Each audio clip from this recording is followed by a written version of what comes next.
Hi guys, in this video I'm going to show you how to create a folder in GitHub repository.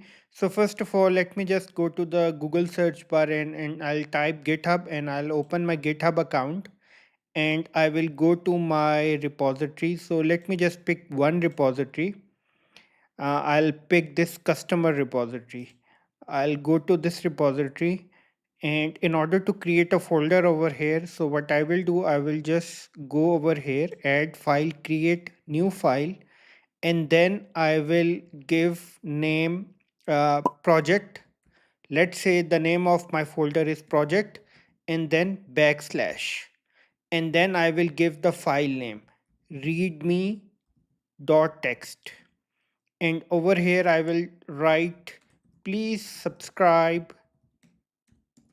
to my channel, and then I will do commit changes, and look, folder has been created. Look, the project folder has been created, and inside this project folder I have this file called readme.txt. So I hope you have gone through the process. At the end, I would request you to please subscribe to my YouTube channel, hit the like button and give your feedback in the form of comments. Thank you and have a great learning.